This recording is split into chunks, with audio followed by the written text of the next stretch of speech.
తెలంగాణ రాష్ట్రంలో మార్పు కావాలని చెప్పేసి ప్రజలంతా కూడా బీఆర్ఎస్ వైపు కాకుండా కాంగ్రెస్ వైపు చేశారు.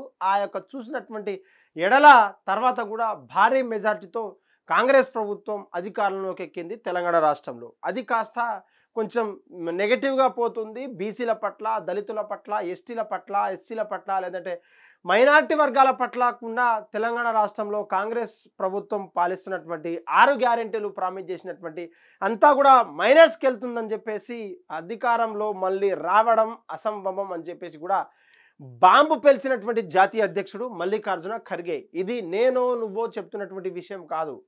దాదాపు ఇంగ్లీష్లో సీనియర్ జర్నలిస్ట్ అయినటువంటి వాసు రాసినటువంటి కథనాల ప్రకారంగా తెలంగాణ రాష్ట్రంలో ఇలా ఉందని చెప్పేసి మల్లికార్జున ఖర్గే చెప్పినటువంటి వ్యాఖ్యలు ఇవి. అయితే ముఖ్యంగా తెలంగాణ రాష్ట్రంలో జరుగుతున్నటువంటి పరిణామాలని కూడా కాంగ్రెస్ ప్రభుత్వానికి కావచ్చు, కాంగ్రెస్ పార్టీకి కావచ్చు కొంచెం మైనస్ తెచ్చేటువంటి పరిస్థితి కనిపిస్తూ ఉందని చెప్పేసి అనేక వర్గాల నుంచి, అటు బీసీల రాజకీయం కావచ్చు, లేదంటే లోపల జరుగుతున్నటువంటి ఇంటర్నల్ పాలిటిక్స్ జరుగుతున్నటువంటి రెడ్డి నుంచి బీసీ నుంచి రెడ్డి, లేదంటే ఇంకెవరన్నా అప్పర్ క్యాస్ట్కి సంబంధించినటువంటి మంత్రుల పదవులలో కూడా కొట్లాట, కీచులాట, వారి పంపకాల విషయంలో తెలంగాణ రాష్ట్ర ప్రభుత్వం నిలదీస్తుందని చెప్పేసి అనేక కారణాలు చెప్పొచ్చు. Telangana Congress government leaves AICC president Kharge in a deep anguish అని చెప్పేసి Kharge remarked that it has impossible for the Congress to get an elected again in Telangana whenever the elections will be held. ఇదొక మాటలు ఆయన చెప్పినటువంటి పరిస్థితి కనిపిస్తుంది. తెలంగాణ రాష్ట్రంలో మరోసారి కాంగ్రెస్ రావడం అంటే అసంభవం అంటూ కూడా బాంబు పేల్చారు. గతంలో మనం విన్నాం, రానున్న దీపావళి దసరాకు పెద్ద బాంబు పేలబోతుందని చెప్పేసి పొంగిలేటి శ్రీనివాసరెడ్డి గారు అన్న ఆ యొక్క మాటలకు ఎవరు కూడా సీరియస్గా పట్టించుకోలేదు. కానీ మల్లికార్జున ఖర్గే గారు చేసినటువంటి వ్యాఖ్యలు ఏవైతే ఉన్నాయో తీవ్ర నష్టాన్ని కలిగిస్తుంది. ఆ రానున్న స్థానిక సంస్థలు కావచ్చు, లేదంటే ఇంకేదన్నా జూబ్లీ హిల్స్ ఉప ఎన్నికకు సంబంధించినటువంటి మధ్యలో జరిగేటువంటి టైంలో ఇటువంటి వార్తలు రావడం, ఇటువంటి కథనాలు రావడం, మీటింగ్లలో తను ఇంటర్నల్గా మాట్లాడుకోవడం కొంచెం పార్టీకి దెబ్బతీసే విధంగా ఉంది. ఇంతటితో ఆకుండా కులగణన చేపట్టి బీసీ వాటాల బట్టి రాహుల్ గాంధీ పేరును బద్నాం చేసినటువంటి కాంగ్రెస్ ప్రభుత్వం ముఖ్యమంత్రిగా కూర్చున్నటువంటి రేవంత్ రెడ్డి గారి మీద ఎటువంటి చర్యలు తీసుకోవాలో అటువంటి చర్యలు తీసుకుంటాం, లేదంటే ఇంకోసారి ఆయనకి ఇవ్వకున్నటువంటి పదవులు ఇవ్వకుండా మేము చర్యలు అంటే జాగ్రత్త పడతామంటూ కూడా చెప్తున్నారు. బిగ్ బ్రేకింగ్ న్యూస్, తెలంగాణలో కాంగ్రెస్ మళ్ళీ అధికారంలోకి రావడం అసంభవం. బాంబు పేల్చిన జాతీయ అధ్యక్షుడు మల్లికార్జున ఖర్గే. రేవంత్ రెడ్డికి అవకాశం ఇస్తే మొత్తం సర్వనాశనం చేసిండు. తనను కలిసినటువంటి అసంతృప్తి ఎమ్మెల్యేలతో బాధను పంచుకున్న మల్లికార్జున ఖర్గే. సంచలన విషయాలు బయటపెట్టినటువంటి senior journalist south first editor Vasu. Revanth Reddy గ్యారంటీల అమలులో ఘోరంగా విఫలమయ్యారు. పరిపాలన గాడి తప్పిందని ప్రజలు అనుకుంటున్నారు. మంత్రుల మధ్య కీచులాటలు, వాటాల పంపకాల లొల్లి కాంగ్రెస్ ప్రభుత్వ ప్రతిష్టను దిగజార్చింది. బీసీ రిజర్వేషన్ అంశాన్ని రేవంత్ రెడ్డి సరిగా హ్యాండిల్ చేయలేకపోయారు. తన వల్ల మాకు పరిస్థితి వచ్చిందని చెప్పేసి అంటున్నారు. మొదటికి పార్టీలో అందరినీ కలుపుకుంటూ పోయే సమన్వయం లేదు, ఇతర పార్టీలకు ప్రతిపక్ష నాయకులకు సమన్వయం కూడా చేసుకోలేకపోయాడు. ఇప్పుడు బీసీ రిజర్వేషన్ అంశంలో కూడా కాంగ్రెస్ పార్టీ విఫలమైందని అనుకుంటున్నాం.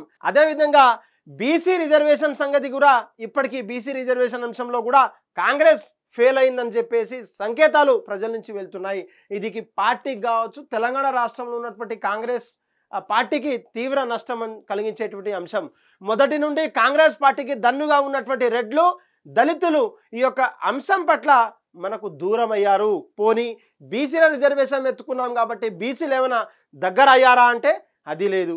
ఎందుకంటే కేంద్రంలో ఉన్నటువంటి బీజేపీతో కొట్లాడకుండా, 9వ షెడ్యూల్ చేయకుండా, రాజ్యాంగబద్ధమైనటువంటి ఇవ్వాల్సినటువంటి రిజర్వేషన్ల మీద కేసీఆర్ గారి పేరును బదనాం చేస్తూ రాహుల్ గాంధీ గారిని తీసుకొచ్చి కామారెడ్డిలో డిక్లరేషన్ చేసినటువంటి వారి వల్ల అన్ని కులాలు కూడా మనకు కాంగ్రెస్ వైపు ఆగ్రహంగానే ఉన్నారు.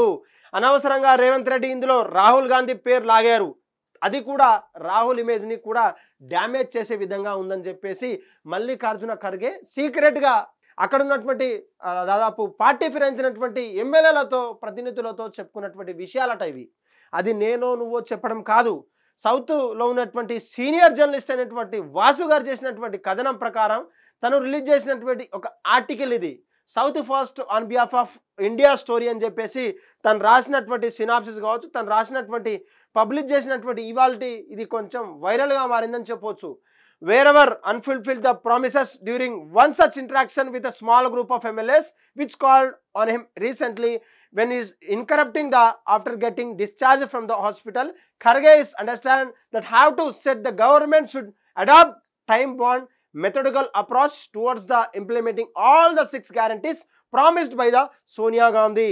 Elections in the Telangana డిసెంబర్లో జరిగినటువంటి తెలంగాణలో 6 గ్యారంటీల పేరు మీద కావచ్చు, సోనియా గాంధీ చేసినటువంటి వ్యాఖ్యల మీద తను ప్రామిస్ చేయాల్సినటువంటి అవసరం ఉంది. ఆ ప్రామిస్నెస్ నెరవేర్చాల్సిన అవసరం తెలంగాణ రాష్ట్రంలో పార్టీ వర్గాలకు ఉన్నాయని చెప్తున్నారు తను.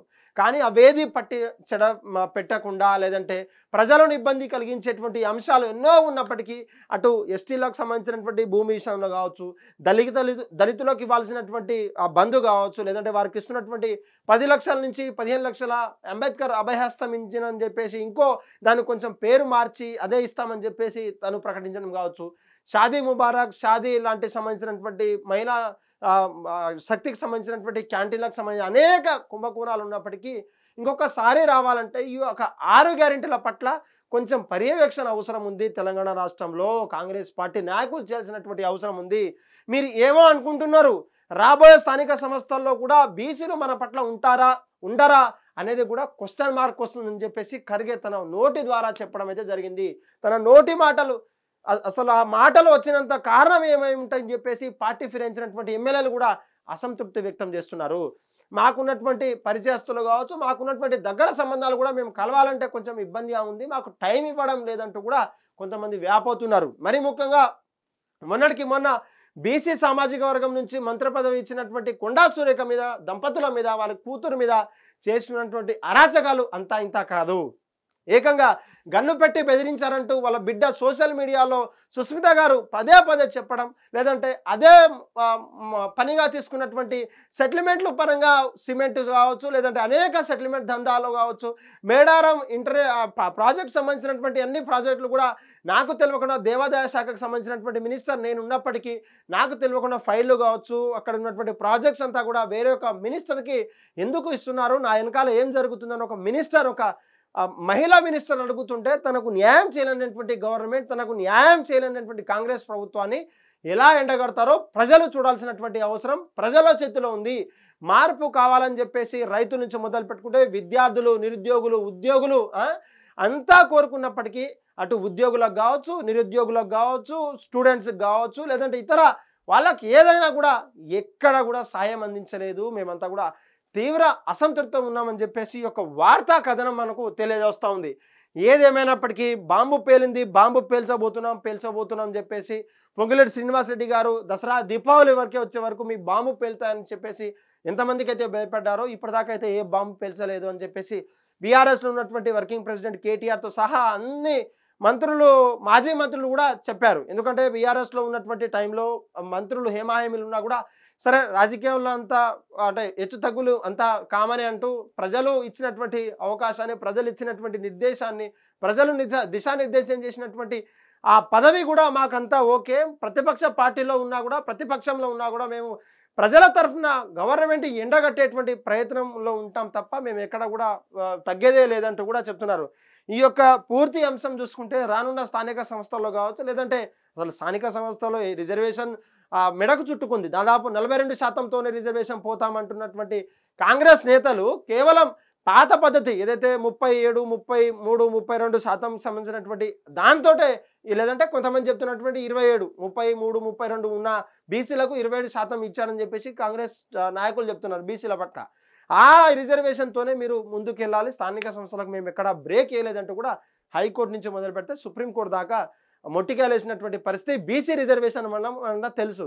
కానీ ఆ మాటలంతా విన్న తర్వాత కూడా రిజర్వేషన్ వస్తేనే మేము స్థానిక సంస్థలకు వెళ్ళినప్పుడు మహేష్ కుమార్ గౌడ్ పదే పదే చెప్తున్నారు, మరి ఆ రిజర్వేషన్ ఎప్పుడు వస్తాయి, ఎన్నడూ వస్తాయి, లేదంటే స్థానిక సంస్థల ఎన్నికలు ఎప్పుడు జరుగుతుంది, ఎంపీటీసీలు, జెడ్పీటీసీలు, చైర్మన్లు, సర్పంచులు, వార్డ్ మెంబర్లు అక్కడ నిరీక్ష చేస్తున్నారు. సంవత్సరాల కొద్దీ డెవలప్మెంట్ ఫండ్స్ అన్నీ ఆగినాయి, డెవలప్మెంట్ పనులు ఆగినాయి. అస్తవ్యస్తంగా ఉన్నటువంటి పంచాయతీరాజ్ డిపార్ట్మెంట్లో ఉన్నటువంటి ప్రతి ఒక్క డిపార్ట్మెంట్లో ఉన్నటువంటి డెవలప్మెంట్ కావచ్చు, రాష్ట్రాల నుంచి వచ్చేటువంటి కేంద్రం నుంచి వచ్చేటువంటి ప్రతి ఒక్క గ్రామానికి వచ్చేటువంటి నిధుల విడుదల కావట్లేదు. ఆ నిధులన్నీ కూడా పక్కదారిపోతున్నాయి. డెవలప్మెంట్కి నోచుకోవాలని ప్రభుత్వంలో ఉన్నటువంటి గ్రామాలని చెప్పుకోవచ్చు. ఆ గ్రామాలకు మీరేం సమాధానం చెప్తారు? మల్లికార్జున ఖర్గేటువంటి ఇంకో పరిస్థితులను పట్ల తను మాట్లాడారా, ఇంకేదన్నా విషయంలో మాట్లాడారా, లేదంటే ఇంకోసారి రేవంత్ రెడ్డి గారికి ఛాన్స్ ఇవ్వద్దు అనే అంశంలో మాట్లాడారని కూడా కొంచెం ఈ వార్త కొంచెం చక్కర్లు కొడుతూ ఉంది. దీనికి వచ్చినటువంటి కామెంట్స్ మనం ఒక్కసారి చూద్దాం. ఆ బుజ్జి గాడు అని చెప్పేసి రేవంత్ సైన్యం ట్యాగ్ చేస్తూ ఎందుకు ఏడిపిస్తున్నారు బ్రో అని చెప్పేసి కూడా తన జిఫ్ ఫైల్ ఏదైతే ఉందో, రేవంత్ రెడ్డి గారి జిఫ్ ఫైల్ ఏదైతే ఉందో అది కమెంట్ చేస్తున్నారు. కొంచెం క్రిటిసిజం చేస్తున్నటువంటి పరిస్థితి కనిపిస్తూ ఉంది. మీరు ఫస్ట్ బై ఎలక్షన్స్ గెలువుర్రా, 3 సంవత్సరాలు 3 years తర్వాత వచ్చే దాని గురించి మీరు ఎందుకు మాట్లాడుతున్నారంటూ కూడా రాజ్ ఎథీస్ట్ అనే కమెంట్ చూస్తాం. రేవంత్ రాహుల్ పేరును లాగడం ఏమిటి విడ్డూరం కాకపోతే రాహులే రేవంత్ని బలవంతం చేశాడు. క్యాస్ట్ సర్వే, బీసీ రిజర్వేషన్ అని చెప్పేసి జిత్ని ఆబాదీ ఉత్నా హక్ అని చెప్పేసి హ్యాష్ట్యాగ్లతో అన్నది ఎవరు? రాహుల్ గాంధీ కాదా? రాహుల్ గాంధీ అన్న తర్వాత రేవంత్ రెడ్డి పాటించకపోవడం ఎందుకుంటుంది? అందుకనే పాటించిండు. తనను సిగ్గు లేకపోతే సరే జాగ్రత్తగా ఉండాలి కదా అని చెప్పేసి తను లాగారు. మీరు మంది మీద ఏడవడం తప్పితే దేశానికి వల్ల మీ యొక్క ఉపయోగం, మీతో ప్రయోజనం ఏముందని చెప్పేసి కొంతమంది ప్రశ్నిస్తున్నారు. తెలంగాణ రాష్ట్రంలో ఈ యొక్క బీసీల పట్ల కావచ్చు, ఎస్సీల పట్ల, ఎస్టీల పట్ల, ఇప్పటికే ఎస్టీల 2 వర్గాల పట్ల గొడవలు పెట్టించినటువంటి పార్టీలు అని చెప్పేసి గుసగుసలాడుతున్నాయి. రిజర్వేషన్ అని చెప్పేసి, లేదంటే తీసేయాలని చెప్పేసి బైకాట్ అని. అటు ఎస్సీల పట్ల నిర్వీర్యం అయిపోయింది. కేవలం రెడ్ల సామాజిక వర్గానికి సంబంధించినటువంటి రెడ్ల మినిస్టర్స్ ఎవరైతే ఉన్నారో వాళ్ళకి సంబంధించినటువంటి ఫండ్స్ రిలీజ్ చేయడము, డెవలప్మెంట్ ఫండ్స్ వాళ్ళ ప్రాజెక్టులు ఇవ్వడం మాత్రమే జరుగుతుంది. బీసీలకు ఒరిగేదేమీ లేదు. రిజర్వేషన్ వాళ్ళ మెడకు చుట్టుకున్నది. కామారెడ్డి డిక్లరేషన్ ఎటో పోయింది. తూర్పు తిరిగి దండం పెట్టుకోని చెప్పేసి బీసీ రాజకీయం మీద అటు తెలంగాణ జాగృతి కల్వకుంట్ల కవిత గారు కావచ్చు, తీర్మార్ మల్లన్న టీఆర్పీ అనే పార్టీ పెట్టేసి బీసీ రిజర్వేషన్ పట్ల పకడ్బందీగా తెలంగాణ రాష్ట్రంలో మకాబేసి కూర్చున్నారు. మరి వీళ్ళందరినీ దాటుకొని అసలు తెలంగాణ రాష్ట్రంలో కాంగ్రెస్ ఇంకోసారి ఎలా వస్తుందో మాకు కొంచెం డౌట్గానే ఉందని చెప్పేసి ఖర్గే కూడా చెప్పేశారంటూ కూడా సోషల్ మీడియాలో ఈ పోస్ట్ కొంచెం వైరల్గా మారుతుంది.